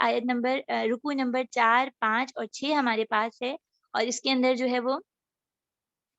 ہمارے پاس یہ 3 رکوع جو ہیں ہم ان کو مطالعہ کرتے ہیں۔ اے نبی صلی اللہ علیہ وآلہ وسلم، لوگوں سے کہیے اگر تم حقیقت میں اللہ سے محبت کرتے ہو تو میری پیروی اختیار کرو، اللہ تم سے محبت کرے گا اور تمہاری خطاؤں سے درگزر فرمائیں گے، وہ بڑے مہربان اور رحیم ہیں۔ ان سے کہو اللہ اور رسول کی اطاعت قبول کر لو، پھر تم اگر وہ تمہاری دعوت نہ قبول کریں تو یقیناً یہ ممکن نہیں کہ اللہ ایسے لوگوں سے محبت کرے جو اس کی اور اس کے رسول کی اطاعت سے انکار کرتے ہوں۔ اللہ نے آدم علیہ السلام اور نوح علیہ السلام اور آل ابراہیم اور آل عمران کو تمام دنیا والوں پہ ترجیح دے کر اپنی رسالت کے لیے منتخب کر لیا ہے۔ یہ ایک سلسلے کے لوگ تھے جو ایک دوسرے کی نسل سے پیدا ہوئے۔ اللہ سب کچھ سنتا اور جانتا ہے۔ وہ اس وقت سن رہا تھا جب عمران کی بیوی کہہ رہی تھی کہ میرے رب، اس بچے کو جو میرے پیٹ میں ہے تیری نظر کرتی ہوں، وہ تیرے کام کے لیے وقف ہوگا، میری اس پیشکش کو قبول فرما، تو سننے اور جاننے والا ہے۔ پھر وہ جب بچی اس کے ہاں پیدا ہوئی تو اس نے کہا مالک، میرے ہاں تو لڑکی پیدا ہو گئی ہے، حالانکہ جو کچھ اس نے جنا تھا اللہ کو اس کی خوب خبر تھی، اور لڑکا لڑکی کی طرح نہیں ہوتا۔ خیر میں نے اس کا نام مریم رکھ دیا، اور میں نے اس کی آئندہ کی نسل کو شیطان مردود کے فتنے سے تیری پناہ میں دیتی ہوں۔ آخرکار اس کے رب نے اس لڑکی کو بخوشی قبول فرما لیا، اسے بڑی اچھی لڑکی بنا کر اٹھایا، اور زکریا علیہ السلام کو اس کا سرپرست بنا دیا۔ زکریا علیہ السلام جب اس کے پاس محراب میں جاتے تو اس کے پاس کچھ نہ کچھ کھانے پینے کا سامان ہوتا، کہتے مریم یہ تیرے پاس کہاں سے آیا؟ وہ جواب دیتی ہیں اللہ کے پاس سے آیا ہے، اللہ جسے چاہتا ہے بے حساب دیتا ہے۔ یہ حال دیکھ کے زکریا علیہ السلام نے اپنے رب کو پکارا، پروردگار اپنی قدرت سے مجھے نیک اولاد عطا کروا، تو دعا سننے والا ہے۔ جواب میں فرشتوں نے آواز دی، اور جبکہ وہ محراب میں کھڑا نماز پڑھا تھا، اللہ تجھے یحییٰ کی خوشخبری دیتا ہے، وہ اللہ کی طرف سے ایک فرمان کی تصدیق کرنے والا بن کے آئے گا، اس میں بزرگی اور سرداری کی شان ہوگی، کمال درجے کا ضابطہ ہوگا، نبوت سے سرفراز ہوگا اور صالحین میں شمار کیا جائے گا۔ زکریا نے کہا پروردگار بھلا میرے یہاں لڑکا کہاں سے ہوگا؟ میں تو بوڑھا ہو چکا ہوں، میری بیوی بانجھ ہے۔ جواب ملا ایسا ہی ہوگا، اللہ جسے جو چاہتا ہے کرتا ہے۔ عرض کیا مالک پھر کوئی نشانی میرے لیے مقرر فرمائیے۔ کہا نشانی یہ تم 3 دن تک لوگوں سے اشارے کے سوا کوئی بات چیت نہ کرو گے یا نہ کر سکو گے، اس دوران میں اپنے رب کو بہت یاد کرنا اور صبح اور شام اس کی تسبیح کرنا۔ عرض کیا مالک پھر کوئی مالک عرض کیا پھر صبح شام اس کی تسبیح کرتے رہنا۔ پھر وہ وقت آیا جب مریم سے فرشتوں نے کہا اے مریم اللہ نے تجھے برگزیدہ کیا اور پاکیزگی عطا کی اور تمام دنیا کی عورتوں پر تجھ کو ترجیح دے کر اپنی خدمت کے لیے چن لیا۔ اے مریم اپنے رب کی تابع فرما بن کے رہے، اس کے آگے سربا سجود ہو، اور جو بندے اس کے حضور جھکنے والے ہیں ان کے ساتھ تو بھی جھک جا۔ اے محمد صلی اللہ علیہ وآلہ وسلم یہ غیب کی خبریں ہیں جو ہم وحی کے ذریعے بتا رہے ہیں، ورنہ آپ اس وقت موجود نہیں تھے جب غیر ہیکل کے خادم یہ فیصلہ کرنے کے لیے کہ مریم کے سرپرست کون ہوں گے اپنے اپنے قلم پھینک رہے تھے، اور نہ آپ اس وقت حاضر تھے جب ان کے درمیان جھگڑا ہو رہا تھا، اور جب فرشتوں نے کہا اے مریم اللہ تجھے اپنے فرمان کی خوشخبری دیتا ہے، اس کا نام عیسیٰ ابن مریم مسیح عیسیٰ ابن مریم ہوگا، دنیا اور آخرت میں معزز ہوگا، اللہ کے مقرب بندوں میں ہوگا، لوگوں سے گہوارے میں کلام کرے گا اور بڑی عمر کو پہنچ کر بھی، اور وہ ایک مرد صالح ہوگا۔ اس سن کر مریم بولی پروردگار میرے ہاں بچہ کہاں سے ہوگا؟ مجھے تو کسی شخص نے ہاتھ نہیں لگایا۔ جواب ملا ایسا ہی ہوگا، اللہ تعالیٰ جو چاہتے ہیں پیدا کرتے ہیں، جب وہ کسی کام کرنے کا فیصلہ کرتے ہیں تو کہتے ہیں ہو جاؤ اور وہ ہو جاتا ہے۔ فرشتوں نے پھر سلسلہ کلام نے کہا اور اللہ اور اس کی کتاب اور حکمت کی تعلیم دیں گے، تورات اور انجیل کا علم سکھائیں گے اور بنی اسرائیل کی طرف اپنا رسول مقرر کریں گے۔ اور جب وہ بحیثیت رسول بنی اسرائیل کے پاس آیا تو اس نے کہا میں تمہاری رب کی طرف سے تمہارے پاس نشانی لے کے آیا ہوں، اس میں تمہارے سامنے مٹی سے پرندے کی صورت میں مجسمہ بناتا ہوں، اس میں پھونک مارتا ہوں وہ اللہ کے حکم سے پرندہ بن جاتا ہے، میں اللہ کے حکم سے مادر ذات اندھے اور کوڑی کو اچھا کرتا ہوں اور مردے کو زندہ کرتا ہوں، میں تمہیں بتاتا ہوں تم کیا کھاتے ہو اور کیا اپنے گھروں میں ذخیرہ کر کے رکھتے ہو، اس میں تمہارے لیے بڑی کافی نشانی ہے اگر تم ایمان والے ہو، اور میں اس ہدایت اور تعلیم کی تصدیق کرنے والا آیا ہوں، تورات میں اس وقت میرے زمانے میں موجود ہے، اور اس لیے آیا ہوں کہ تمہارے لیے بعض ان چیزوں کو حلال کر دوں جو تم پر حرام کر دی گئی ہیں، دیکھو میں تمہارے رب کی طرف سے تمہارے پاس نشانی لے کے آیا ہوں، لہٰذا اللہ سے ڈرو اور میری اطاعت کرو، اللہ میرا رب بھی اور تمہارا رب بھی ہے، لہٰذا تم اس کی بندگی اختیار کرو، یہی سیدھا راستہ ہے۔ جب عیسیٰ نے محسوس کیا کہ بنی اسرائیل کفر اور انکار پر آمادہ ہیں تو اس نے کہا کون اللہ کی راہ میں میرا مددگار ہوگا؟ حواریوں نے جواب دیا ہم اللہ کے مددگار ہیں، ہم اللہ پر ایمان لائے، گواہ رہو کہ ہم مسلم ہیں، مالک جو فرمان تو نے نازل کیا ہم نے اسے مان لیا، رسول کی پیروی کی، ہمارا نام گواہی لکھنے والوں میں لکھ دیجئے۔ پھر بنی اسرائیل مسیح کے خلاف تدبیریں کرنے لگے، جواب میں اللہ نے بھی اپنی تدبیر کی، ایسی تدبیروں میں اللہ سب سے بڑے ہیں، اور وہ اللہ کی خفیہ تدبیر ہی تھی جب اس نے کہا اے عیسیٰ میں تجھے واپس لے لوں گا اور تجھے اپنی طرف اٹھا لوں گا، جنہوں نے تیرا انکار کیا ان سے یعنی ان کی معیت سے، ان کے گندے ماحول میں ساتھ رہنے سے تجھے پاک کر دوں گا، تیری پیروی کرنے والوں کو قیامت تک ان لوگوں پر بالادست رکھوں گا جنہوں نے تیرا انکار کیا، پھر تم سب کو آخر میرے پاس آنا، اس وقت میں ان باتوں کا فیصلہ کر دوں گا جن میں تمہارے درمیان اختلاف ہوا ہے، جن لوگوں نے کفر اور انکار کی روش اختیار کی انہیں دنیا اور آخرت دونوں میں سخت سزا دوں گا اور وہ کہیں مددگار نہ پائیں گے، اور جنہوں نے ایمان اور نیک عملی کا رویہ اختیار کیا انہیں ان کا اجر پورا پورا دیا جائے گا، اور خوب جان لو ظالموں سے اللہ ہرگز محبت نہیں کرتے۔ یہ آیات اور حکمت سے لبریز تذکرے ہیں جو ہم تمہیں سنا رہے ہیں، اللہ کے نزدیک عیسیٰ کی مثال آدم کی سی، اللہ نے اسے مٹی سے پیدا کیا، حکم دیا ہو جا اور وہ ہو گیا، یہ حقیقت ہے جو ہمارے رب کی طرف سے بتائی جا رہی ہے، اور تم ان لوگوں میں شامل نہ ہو جو شک کرتے ہیں۔ پھر یہ علم آ جانے کے بعد اب کوئی اس معاملے میں تم سے جھگڑا کرے تو محمد صلی اللہ علیہ وآلہ وسلم ان سے کہہ دیجئے آؤ ہم اور تم خود بھی آ جائیں اور اپنے اپنے بال بچوں کو بھی لے آئیں اور خدا سے دعا کریں، جو جھوٹا ہو اس پر اللہ کی لعنت ہو۔ یہ بالکل صحیح واقعات ہیں، حقیقت یہ ہے کہ اللہ کے سوا کوئی رب نہیں، وہ اللہ ہی ہستی ہے جس کی طاقت سے سب سے بالا ہے، جس کی حکمت نظام عالم میں کار فرما ہے، پس اگر یہ لوگ اس شرط پر مقابلہ آنے سے منہ موڑے تو ان کا مفسد ہونا خوب کھل گیا، اور اللہ مفسدین کے حال سے خوب خوب واقف ہے۔ پیاری بہنوں یہاں پہ رکو نمبر 4، 5 اور 6 ایک کے بعد ایک حضرت عیسیٰ علیہ السلام کا پورا تعارف رکھا گیا ہے۔ اس سے پہلے کی 2 آیات جو تھیں وہ اطاعت رسول صلی اللہ علیہ وآلہ وسلم کے بارے میں تھیں، اور دیکھیے یہاں پر عیسائی یہ کہتے ہوئے آئے تھے کہ ہم تو اللہ تعالیٰ سے بہت محبت کرتے ہیں، اور نصارہ واقعی نصارہ کا آج بھی جو موجود ہیں ان کے پریکٹسنگ، وہ اللہ تعالیٰ سے محبت رکھتے ہیں۔ اللہ تعالیٰ یہ طریقہ بتا رہے ہیں کہ اگر تم واقعی اللہ سے محبت کرتے ہو تو رسول اکرم صلی اللہ علیہ وآلہ وسلم کی اطاعت کرو۔ جیسے ایک ماں بھی اپنے بچوں سے کہہ رہی ہوتی ہے، اگر آپ مجھ سے واقعی محبت کرتے ہیں تو میں ماما بابا کی بات مانیں، اس طرح کی مائیں جملے کہہ رہی ہوتی ہیں۔ اور یہ محبت کا تقاضا اطاعت ہے۔ آج ہمارے مسئلہ یہ ہے، میرا اور آپ کا اور اس وقت پوری امت کا، کہ ہم اللہ کے رسول صلی اللہ علیہ وسلم سے محبت تو بہت کرتے ہیں، ان کے نام پر جان قربان کرنے کے لیے تیار رہتے ہیں، لیکن اطاعت ہمارے لیے مشکل ہو جاتی ہے، یعنی محبت بلا اطاعت ہے۔ لیکن آج اللہ تعالیٰ مجھے اور آپ کو پکار کر کہہ رہے ہیں، اگر محبت کرنی ہے اور اللہ کی محبت پانی ہے تو پھر اطاعت رسول صلی اللہ علیہ وآلہ وسلم کرنی ہوگی۔ اور یہاں پہ حدیث آپ کے سامنے ہے کہ نبی کریم صلی اللہ علیہ وآلہ وسلم نے فرمایا، 3 خصلتیں ایسی ہیں جس میں پیدا ہو جائیں اس نے ایمان کی مٹھاس کو پا لیا۔ اول یہ اللہ اور اس کے رسول اس کے نزدیک سب سے محبوب ہو جائیں۔ دوسرے یہ وہ کسی انسان سے صرف اللہ کی رضا کے لیے محبت رکھے۔ تیسرے کہ کفر میں واپس پلٹنے کو ایسا برا جانے جیسا کہ آگ میں ڈالے جانے کو برا جانتا ہے۔ اللہ تعالیٰ یہ تینوں خصلتیں ہم سب میں اپنی رحمت سے پیدا کر دیں، آمین ثم آمین۔ پھر پیاری بہنوں، یہاں پہ آیت نمبر 35 to 36 ہے، اور یہ پورا کا پورا کلام۔ پہلی بات جو مجھے اور آپ کو سمجھنا ہے، اس امت کے لیے سب سے بڑا فتنہ دجال کا فتنہ ہے، اور دجال کے فتنے سے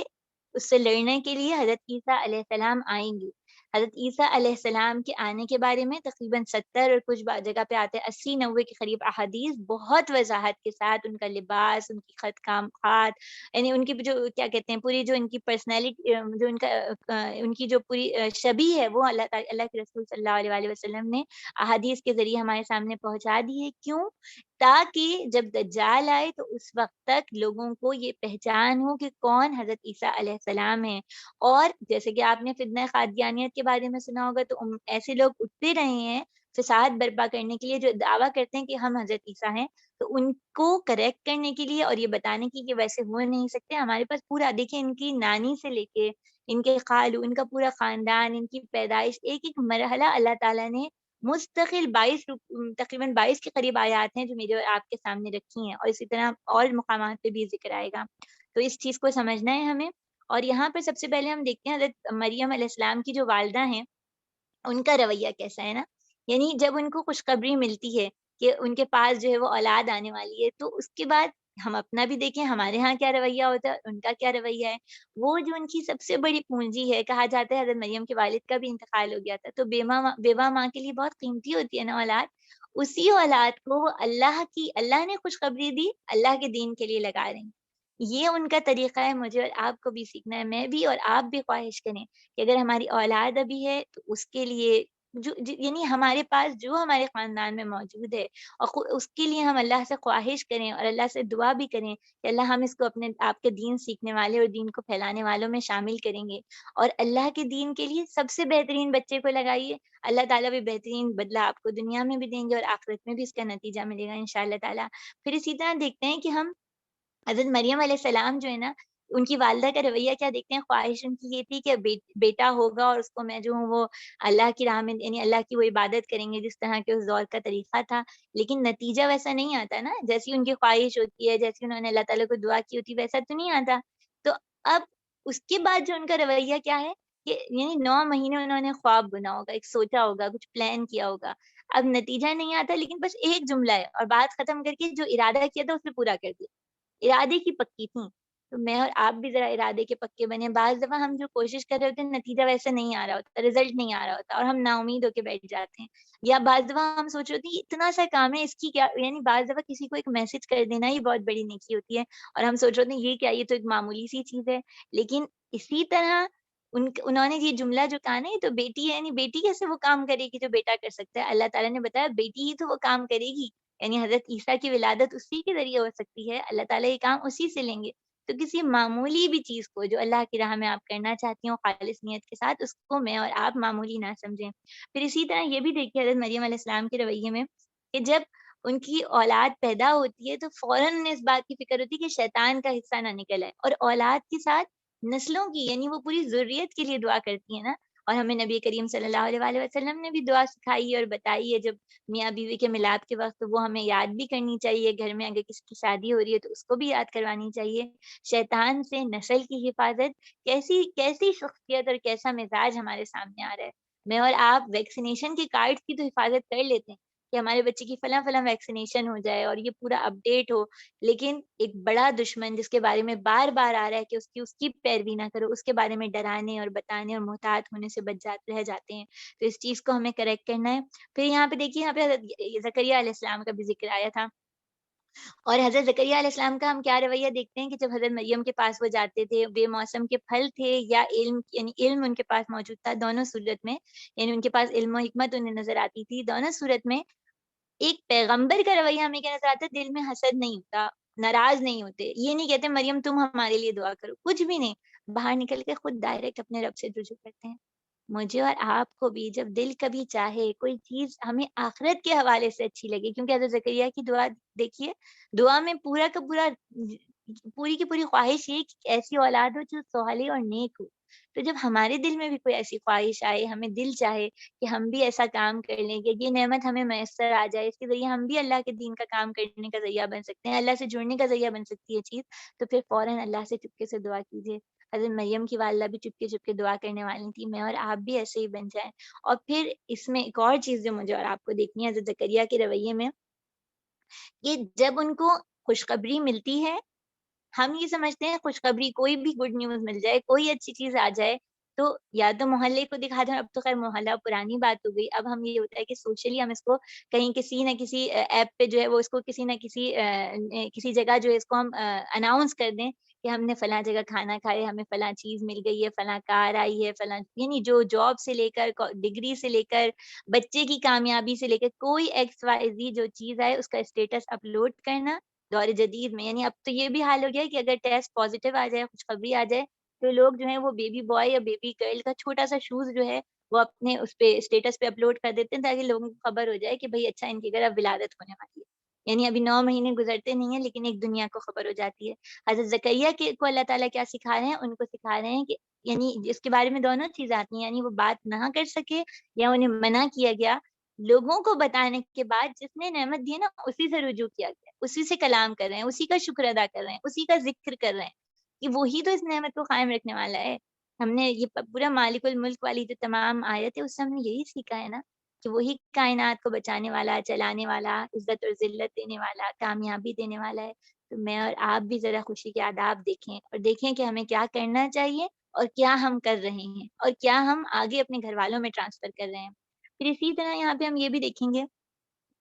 کہ جب حضرت عیسیٰ علیہ السلام کی ولادت کی بات آتی ہے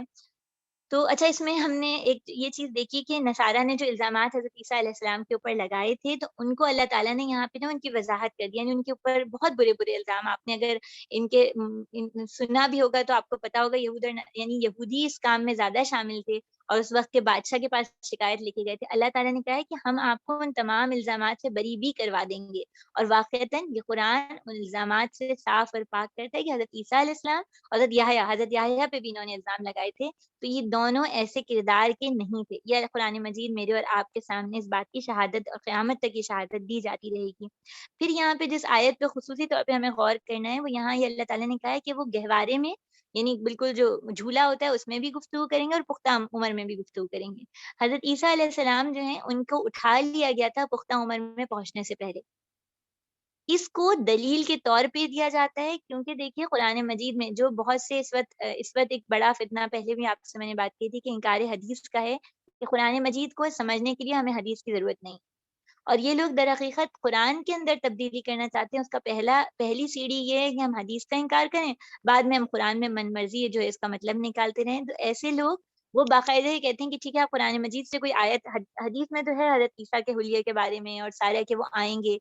لیکن آپ قرآن مجید سے جس طرح حدیث آپ کے سامنے کہ نبی کریم صلی اللہ علیہ وآلہ وسلم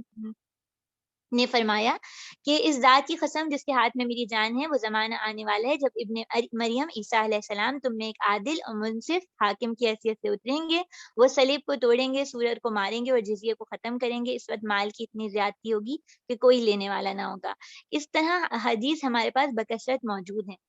اب ان حدیثوں کو اگر چھوڑیں اور یہ چیلنج کیا جائے کہ بھئی آپ قرآن سے دکھائیے، تو قرآن میں بھی موجود ہے، آپ اس کو دیکھیے کہ قرآن میں یہ جو بات ہے کہ پختہ عمر میں کلام کریں گے، تو یہ وہ والی پختہ عمر تو ان کی آئی نہیں تھی، اس سے پہلے تو ان کو اٹھا لیا گیا تھا۔ تو یہ اس چیلنج کا جواب ہے۔ آج ہمارا ویکینڈ انشاءاللہ کل سے شروع ہو جائے گا۔ آپ کو اور میرا ایک کام ہے، وہ یہ ہے کہ ہم ذرا یہ غور کریں، جیسے میں آپ کو ایک مثال دیتی ہوں کہ انکار حدیث کہنے والے یہ کہتے ہیں کہ قرآن کو قرآن سے ہی سمجھا جائے، ہمیں حدیث کی ضرورت نہیں ہے۔ تو اگر میں قرآن کو کے ذریعے نماز کے بارے میں معلوم کرنا چاہوں تو نہ تو مجھے اس کی رکعات کا پتہ چلے گا، نہ اوقات کا، یعنی یہ کہ فجر میں کتنی، ظہر میں کتنی، عصر میں کتنی، طریقہ قیام کب ہے، بیٹھنا کب ہے، سجود کتنے، یہ نہیں پتہ چلے گا حدیث کے بغیر۔ تو اسی طرح اپنے اپنے پاس 3 چیزیں سوچئے جو اگر ہم حدیث کو ہٹا دیں تو ہمارے لیے قرآن کے ذریعے سمجھنا مشکل ہو جائے گا، کیونکہ حدیث قرآن کی تفسیر ہے۔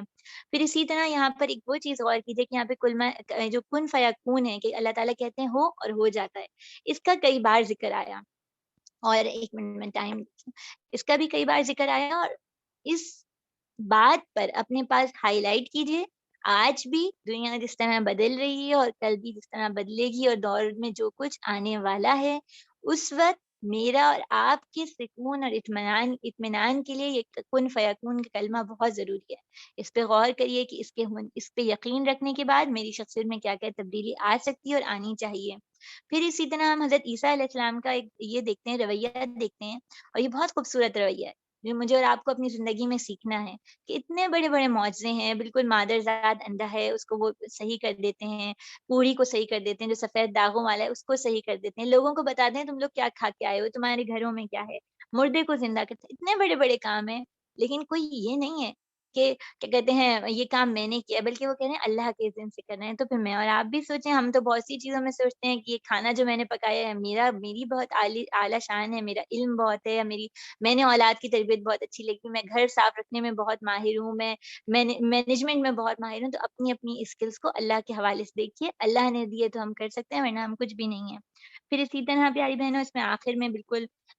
جو ہے وہ یہ واقعہ آپ کے ذہن میں ہوگا، انشاءاللہ سورہ نساء میں بھی دوبارہ آئے گا، رکوع نمبر 7، 8 اور 9 جو ہے اس کا مطالعہ کر لیتے ہیں۔ کہو اہل کتاب آؤ ایک ایسی بات کی طرف جو ہمارے اور تمہارے درمیان یکساں ہے، ہم اللہ کے سوا کسی کی بندگی نہ کریں گے، اس کے ساتھ کسی کو شریک نہ ٹھہرائیں، ہم میں سے کوئی اللہ کے سوا کسی کو اپنا رب نہ مانے۔ اس دعوت کو قبول کرنے میں اگر وہ منہ موڑے تو صاف کہہ دو کہ گواہ رہو ہم تو مسلم ہیں۔ اہل کتاب تم ابراہیم علیہ السلام کے بارے میں ہم سے کیوں جھگڑتے ہو؟ تورات اور انجیل تو ابراہیم کے بارے میں ہی نازل ہوئی، اور پھر کیا اتنی بات بھی نہیں سمجھتے؟ تم لوگ جن چیزوں کا علم رکھتے ہو ان میں تو خوب بحثیں کر چکے، اب ان معاملات میں کیوں بحث کرنے چلے ہو جن کا تمہارے پاس کچھ علم نہیں؟ اللہ جانتا ہے، تم نہیں جانتے۔ ابراہیم علیہ السلام نہ یہودی تھے نہ عیسائی، بلکہ وہ ایک مسلم یکسو تھے۔ وہ ہرگز مشرکین میں سے نہ تھے۔ ابراہیم سے نسبت رکھنے والوں کا سب سے زیادہ حق اگر کسی کو پہنچتا ہے تو ان لوگوں کو جنہوں نے اس کی پیروی کی۔ اب یہ نبی اور اس کے ماننے والے اس نسبت کے زیادہ حقدار ہیں، اللہ صرف انہی کا حامی و مددگار ہے جو ایمان رکھتے ہیں۔ پھر ایمان والوں، اہل کتاب میں سے ایک گروہ چاہتا ہے کہ کسی طرح تمہیں راہ راست سے ہٹا دے، حالانکہ در حقیقت وہ اپنے سوا کسی کو گمراہی میں نہیں ڈال رہے مگر ان کو اس کا شعور نہیں۔ اہل کتاب کیوں اللہ کی آیات کا انکار کرتے ہو حالانکہ تم خود ان کا مشاہدہ کر رہے ہو؟ اہل کتاب کیوں حق کو باطل کا رنگ چڑھا کے مشتبہ بناتے ہو؟ کیوں جانتے بوجھتے حق کو چھپاتے ہو؟ اہل کتاب میں سے ایک گروہ کہتا ہے کہ اس نبی کے ماننے والوں پر جو کچھ نازل ہوا اس پر صبح ایمان لاؤ اور شام کو اس سے انکار کر دو، شاید اس ترکیب سے یہ لوگ اپنے ایمان سے پھر جائیں۔ نیز یہ لوگ آپس میں کہتے ہیں کہ اپنے مذہب والوں کے سوا کسی دوسرے کی بات نہ مانو۔ اے نبی صلی اللہ علیہ وآلہ وسلم، ان سے کہہ دیجئے اصل ہدایت تو اللہ کی ہدایت ہے، اور یہ اسی کی دین ہے، کسی کو وہی کچھ دیا جائے جو کبھی تم کو دیا گیا تھا، یا دوسروں کو تمہارے رب کے حضور پیش کرنے کے لیے تمہارے خلاف قوی حجت مل جائے۔ اے نبی صلی اللہ علیہ وآلہ وسلم، ان سے کہیے فضل اور شرف اللہ کے اختیار میں ہے، جسے چاہے عطا فرمائے، وہ وسیع النظر ہے، سب کچھ جانتا ہے، اپنی رحمت کے لیے جس کو چاہتا ہے مخصوص کر لیتا ہے، اور اللہ کا فضل بہت بڑا ہے۔ اہل کتاب میں کوئی ایسا بھی ہے اگر تم اس کے اعتماد پہ مال اور دولت کا ایک ڈھیر دے دو تو وہ تمہارا مال تمہیں ادا کرے گا؟ کسی کا حال یہ کہ اگر تم 1 دینار کے معاملے میں اس پہ بھروسہ کرو تو وہ بھی نہ دے گا، الا یہ کہ تم اس کے سر پہ سوار ہو جاؤ۔ ان کی اخلاقی حالت کا سبب یہ ہے، کہتے ہیں امی کے معاملے میں ہم پر کوئی مواخذہ نہیں، اور یہ بات جو محض جھوٹ گڑھ کر اللہ کی طرف منسوخ کرتے ہیں، حالانکہ انہیں معلوم ہے اللہ نے ایسی کوئی بات نہیں کی۔ آخر ان سے کیوں باز پرس نہ ہوگی؟ اور جو بھی اپنے عہد کو پورا کرے اور برائی سے بچ کرے وہ اللہ کا محبوب بنے گا، کیونکہ پرہیزگار لوگ اللہ کو پسند ہیں۔ رہے وہ لوگ جو اللہ کے عہد اپنی قسموں کو تھوڑی قیمت پہ بیچتے ہیں تو ان کے لیے آخرت میں کوئی حصہ نہیں۔ اللہ قیامت کے روز نہ ان سے بات کریں گے، نہ ان کی طرف دیکھیں گے، اور نہ انہیں پاک کریں گے، بلکہ ان کے لیے سخت دردناک سزا ہے۔ ان میں سے کچھ لوگ ایسے ہیں جو کتاب کتاب پڑھتے ہیں اس طرح زبان کا الٹ پھیر کرتے ہیں کہ تم سمجھو جو کچھ وہ پڑھ رہے ہیں وہ کتاب کی عبادت ہے، حالانکہ وہ کتاب کی عبادت نہیں، وہ کہتے ہیں جو عبارت نہیں، جو کچھ ہم پڑھ رہے ہیں یہ اللہ کی طرف سے، حالانکہ وہ رب کی طرف سے نہیں، وہ جان بوجھ کر جھوٹ بات اللہ کی طرف منسوخ کرتے ہیں۔ کسی انسان کا یہ کام نہیں کہ اللہ اس کو کتاب اور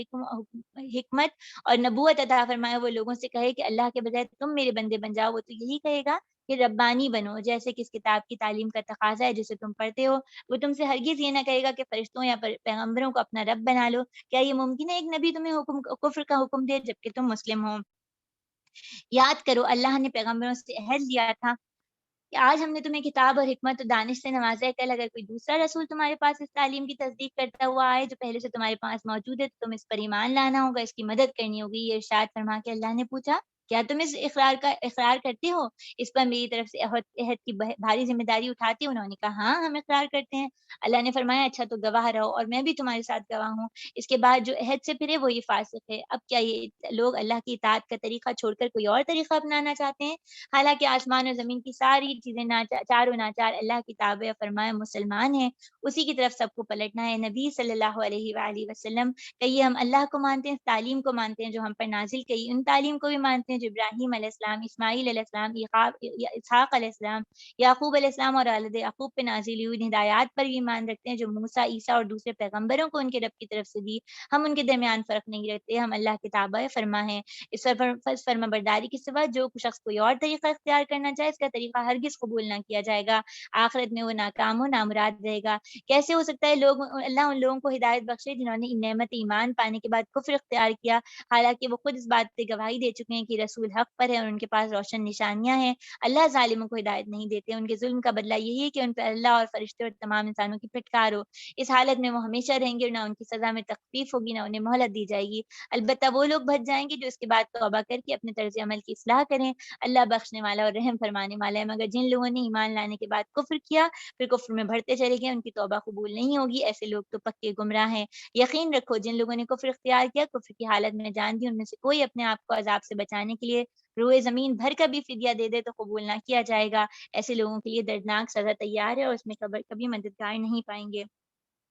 پیاری بہنوں اس میں جو پہلا نقطہ ہے نا وہ اللہ تعالیٰ نے یہ ہمیں بتایا ہے کہ کلمتن سوائن کی بات جو ہے نا کہ ایسے کلمے کی طرف، آیت نمبر 64 میں یہ ہے کہ ایسے کلمے کی طرف پکارو جو دونوں میں یکساں ہیں۔ اہل کتاب بھی اللہ کے ساتھ شرک نہیں کرتے، اللہ کے رسولوں کو مانتے ہیں اور اللہ کے سوا کسی کو رب نہ بنائیں گے، اس بات کی انہیں دعوت دی جا رہی ہے۔ ہم دیکھتے ہیں نبی کریم صلی اللہ علیہ وآلہ وسلم نے بھی جب بادشاہوں کو خطوط لکھے تھے ان میں جیسے شاہ روم کو خط لکھا، اس میں بھی اس چیز پر کیا کہ جو چیز ہماری یکساں ہے نا اس پہ مل جاؤ۔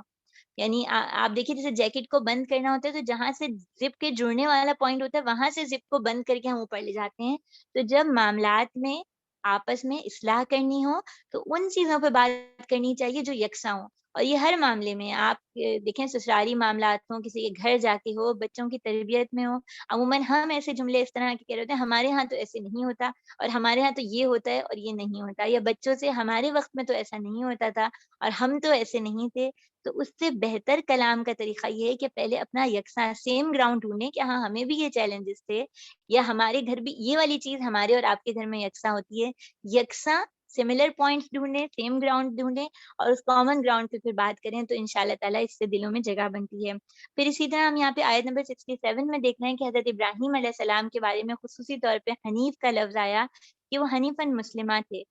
اور حنیفہ کیا ہے، یعنی کہ ان کی کنسنٹریشن جو تھی نا وہ ایک مقام پر یکسو تھی، ایک مقام پر فوکس تھی۔ دور جدید کا ایک بڑا چیلنج یہ ہے کہ میری اور آپ کی اسکرین جو ہے نا وہ ہماری کنسنٹریشن کو ایک طرف مرکوز ہی نہیں رہنے دیتی، اور یہی مسئلہ ہمارے بچوں کا بھی ہے۔ یعنی آپ دیکھیے اب مستقل یہ بات آ رہی ہے کہ بچوں کے کنسنٹریشن اسپین کم ہوتا چلا جا رہا ہے، وہ فوکس نہیں کر پاتے ہیں اور ہم بھی نہیں فوکس کر پاتے۔ حضرت ابراہیم علیہ السلام نے اپنے مقصد پہ فوکس کیا، وہ مقصد تھا رضائے الہی اور آخرت میں کامیابی۔ میں اور آپ بھی سوچتے ضرور ہیں لیکن کر نہیں پاتے، تو ہمیں اس پہ بھی سوچنا ہوگا۔ دیکھیے بعض دفعہ چوٹیاں جو ہوتی ہیں نا وہ ایک بہت بڑے سے ہاتھی کو کھا جاتی ہیں، اور وہ ہاتھی کو ایسے نہیں کھاتی کہ ایک وہ ممکن ہی نہیں ہے کہاں چوٹی اور کہاں ہاتھی، وہ اس کو بریک کر کے جو ہے اس مقام تک پہنچتی ہیں۔ مجھے اور آپ کو بھی اگر حضرت ابراہیم کے طریقے پہ چلنا ہے، ان کی طرح یکسو ہونا ہے تو اپنے اوپر کام کرنا ہوگا، یہ بھی دیکھنا ہوگا کہ میرا دماغ کن چیزوں کی وجہ سے ڈائیورٹ ہو جاتا ہے، اپنے مقصد سے ہٹ جاتا ہے، ان کو اپنی جو ڈیزائرز ہیں ان کو ورک آؤٹ کرنا ہوگا، اور اسی طرح یہ غور کرنا ہوگا کیسے میں آہستہ آہستہ خود اپنے اور اپنے ساتھ جڑے ہوئے لوگوں کو اس مقصد تک پانے کے لیے پہنچ سکتی ہوں، اس پہ کام کرنا ہوگا۔ پھر اسی طرح دیکھیے آیت نمبر 71 میں ہمارے پاس جو چیز آتی ہے وہ آتی ہے اہل کتاب کا یہ رویہ بتا رہے ہیں۔ اہل کتاب کو یعنی آپ سمجھیے اس پر یہود کی اگر بات ہو رہی ہے، اور مدینہ میں یہ سب سے نیک وکار سمجھے جاتے تھے، تو جب یہ اس طرح کرتے کہ صبح کے وقت تو اسلام لا رہے ہیں اور رات کے وقت چھوڑ رہے ہیں، تو وہ صحابہ جو کسی قیمت پر، کسی جان اور مال کی قیمت پہ بھی اسلام چھوڑنے پہ نہیں تیار تھے، اہل کتاب کا گمان یہ تھا کہ جب ایسے پکے لوگ دنیا کے کسی لالچ میں سے چھوڑنے سے رہے، لیکن وہ یہ سوچیں گے کہ اتنے دیندار لوگ یہودی جو ہیں انہوں نے کوئی خرابی دی ہوگی جبھی تو وہ کام کو چھوڑ رہے ہیں، اگر اچھائی ہوتی تو ضرور وہ بھی یہ کام کرتے۔ ایک ہوتا ہے نا انسان کنفیوز ہو جاتا ہے، یہ کنفیوژن وہ اس وقت بھی کریٹ کرتے تھے، وہ آج بھی کرتے ہیں، اور اس کے کئی وسائل اور ذرائع اختیار کرتے ہیں، اس پر غور کیجیے گا کن ذرائع سے کنفیوز کرتے ہیں۔ لیکن ایک جو میرے اور آپ کے سیکھنے کا نقطہ ہے نا، ہم اپنے گھروں میں بھی بہت سی باتوں کے اعلان کر رہے ہوتے ہیں، چھوٹی سے لے کے بڑی تک، اور خود اپنی ذات پہ وہ کام نہیں کر رہے ہوتے، کبھی کرا کبھی چھوڑ دیا، جبکہ ہمارے پاس وہ حدیث موجود ہے کہ کام تھوڑا ہو لیکن مستقل ہو، وہ زیادہ محبوب ہے اللہ تعالیٰ کے نزدیک۔ تو اگر جو کام آپ کو اپنے گھر میں اپنے اولاد سے، اپنے بہوؤں سے، اپنے گھر میں جو بھی آپ کے فرد موجود ہیں ان سے کروانا ہے، تو پھر کیا کرنا ہوگا، وہ مستقل مزاجی سے اس کام کو کرنا ہوگا، ورنہ اگر میں اور آپ پہ وہ رول اپلائی نہیں ہو رہا تو کوئی اور بھی اس کام کو لے کے چلنے والا نہیں ہے۔ پھر بالکل اختتام کی طرف دیکھیے ایک آیت ہمارے پاس آتی ہے جس میں اللہ تعالیٰ جو ہیں وہ اہل کتاب کی تعریف کر رہے ہیں، کہہ رہے ہیں کہ ان میں سے کچھ لوگ ایسے ہیں کہ پورا پہاڑ بھر سونا بھی ان کو دے دیا جائے تو وہ اس میں امانت داری کریں گے۔ تو مجھے اور آپ کو کیا سیکھنا ہے کہ اتنے یعنی ان کے کردار میں کیا کیا چیزیں تھیں، لیکن اللہ تعالیٰ نے ان کی تعریف کی اور اس تعریف کو اس کتاب اللہ میں رکھ دیا، ساری قیامت تک لوگ اس کو پڑھیں گے۔ تو مجھے اور آپ کو بھی نا لوگوں کی خوبیوں کو دیکھنے والا بننا ہے، اور بہت سے رشتے ہوتے ہیں جن میں ہمارے لیے خوبی دیکھنا، میاں بیوی کے رشتے میں آج مجھے اور آپ کو اس بات کو سمجھنا ہے کہ مسلمان گھرانے کی بنیاد میاں بیوی کا رشتہ ہے، اور میاں بیوی کیونکہ مستقل ایک ساتھ ہوتے ہیں، اور یہاں یہ سعودی عرب میں رہتے ہوئے جہاں پہ یہ بھی نہیں کانسیپٹ کہ آپ ظاہر ہے کافی عرصے کے لیے ہر تھوڑے دن بعد میکے جائیں، اور ایسا بھی کوئی کانسیپٹ نہیں، مستقل گھروں میں رہا جاتا ہے تو خامیاں نمایاں ہونے لگتی ہیں، خوبیاں چھپ جاتی ہیں۔ اپنے پاس باقاعدہ نام لے کے آپ کے گھر میں جو بھی ہیں، آپ کے شوہر ہیں، بچے ہیں، بہویں ہیں، داماد ہیں، جو آپ کے ساتھ، آپ کے ساس سسر ہیں، نندے ہیں، جو یہاں پہ رہتے ہیں، جو آپ کے احباب ہیں، ان کی خوبیاں لکھیے، اور ہر انسان کے اندر بہت بڑی خوبیاں موجود ہوتی ہیں، ایک بعض دفعہ ہماری نظروں سے نکل جاتی ہیں، اس پہ فوکس کر کے کام کیجیے، اور جب ہم لوگوں کی خوبیوں کو دیکھیں گے اور اللہ کے لیے دیکھیں گے تو اللہ تعالیٰ پھر ہماری قدردانی بھی فرمائیں گے۔ پھر سب سے اختتام کی طرف ہم آتے ہیں، ہمارا ٹائم بھی تقریباً مکمل ہو گیا ہے۔ یہاں پر یہ بات رکھی گئی ہے کہ ہمیں تمام رسولوں پر ایمان لانا ہے، رسولوں کے نام بھی ہمیں رکھے گئے۔ رسولوں پر ایمان لانا کیوں ضروری ہے؟ سب کے سب پر، اس لیے کہ دیکھیے ایسا ہوتا ہے نا، ہمیں پتہ چلتا ہے فلاں جو ہے وہ ہماری دادی کی، چچی کی کوئی رشتہ دار، اس طرح کا کوئی رشتہ بھی کبھی ذہن میں آ جائے، کوئی مل جائے کہ اچھا ہم تو آپ کی دادی کے محلے میں رہتے تھے، یا ہم آپ کی نانی کے ساتھ، تو ہمارے دل میں ایک قربت سی پیدا ہوتی ہے، کیفیت، ایک محبت کا سا رابطہ پیدا ہوتا ہے، اور ہم اس شخص سے تعلق بھی رکھنا چاہ رہے ہوتے ہیں، انسیت محسوس ہوتی ہے۔ اور ایک دفعہ ایک test, D N A test لیا گیا تھا، رینڈم لوگوں کو جمع کیا گیا تھا، ایسی اوپن جیسے پک کر لیتے ہیں، اور ان کا ڈی این اے ٹیسٹ کیا گیا، اور ڈی این اے ٹیسٹ کو جب اناؤنس کیا گیا تو ان سب کو کمرے میں بٹھا دیا گیا، اور مختلف نیشنلٹیز کے تھے، کوئی افریقن تھا، کوئی ایشین تھا، کوئی امریکن تھا، اس طرح مختلف لوگوں کو بٹھایا، اور جب اناؤنس کیا تو یعنی بالکل چانس کی بات ہے کہ ان میں سے کچھ لوگوں کے آباء و اجداد میں کوئی ایسا تھا جس کی جینز جو ہے وہ کبھی ملی تھی، کبھی ان کا آپس میں خاندان ایک تھا۔ تو جب وہ ویڈیو دکھائی جا رہی تھی تو اس میں جن لوگوں کو یہ پتہ چلا، یعنی ایک افریقن ہے اور ایک امریکن ہے، لیکن پتہ چلتا ہے کہ ان کی نسلوں میں کبھی کوئی تھے جو آپس میں رشتہ دار تھے، تو ایک دوسرے کے گلے سے لگ لگ کے رونا شروع ہو گئے کہ اچھا ہم میں کوئی تعلق ہے، ہم میں کوئی رشتہ ہے۔ تو جب میں اور آپ نبیوں سے، رسولوں سے رشتہ استوار کرتے ہیں تو یہ محبت کا رشتہ ہوتا ہے، پھر ہمیں یہ فکر ہوتی ہے کہ ان کے ساتھ جس نے برا معاملہ کیا، ان کے ساتھ کیا کیا چیلنجز آئے، ان کی میں بھی معلومات حاصل کروں اور ان لوگوں سے بھی محتاط ہو جاؤں جنہوں نے ان کے ساتھ برا معاملہ کیا، اور پھر اس سے انسان کا نا یعنی مومن جو ہے وہ بہت وسیع نظر ہوتا ہے، وہ بہت مینڈک کی طرح نہیں ہوتا جس کا بس دائرہ کار مینڈک جو کنویں میں بیٹھا ہوتا ہے، اس کنویں کی دیوار نظر آ رہی ہوتی ہے۔ جب ہم رسولوں پہ ایمان لاتے ہیں ہمارا زاویہ نظر بہت، ہم براڈ مائنڈیڈ ہو جاتے ہیں، اور یہ مجھ سے اور آپ سے اس قرآن پاک کا تقاضا بھی ہے کیونکہ اسی کے ذریعے ہم انسانوں سے محبت بھی رکھ سکتے ہیں اور رابطہ بھی رکھ سکتے ہیں۔ اللہ تعالیٰ ان سب کاموں کو ہمارے لیے آسان کریں۔ اللہ تعالیٰ قرآن مجید کو ہمارے دل کا نور، آنکھوں کی ٹھنڈک اور زندگی کا طریقہ بنا دیں۔ اللہ تعالیٰ ہمارے لیے قرآن کو سمجھنا اور اس کا پڑھنا اور اس پہ تفکر کرنا دن اور رات کے اوقات میں ممکن بنا دیں، اور اللہ تعالیٰ قرآن مجید کو ہمارے لیے شفاعت کا ذریعہ بنائیں۔ آمین ثم آمین۔ جزاک اللہ خیرا کثیرا کثیرا بہنوں، کفارہ مجلس پڑھ لیتے ہیں۔ سبحانک اللہم و بحمدک، اشہد ان لا الہ الا انت، استغفرک و اتوب الیک۔ اے اللہ، آپ اپنی تمام تعریفوں سمیت پاک ہیں۔ ہم گواہی دیتے ہیں کہ آپ کے سوا کوئی معبود نہیں، ہم آپ کی طرف سے رجوع کرتے ہیں اور آپ ہی سے معافی مانگتے ہیں۔ آمین یا رب العالمین۔ جزاک اللہ خیرا کثیرا۔ السلام علیکم ورحمۃ اللہ۔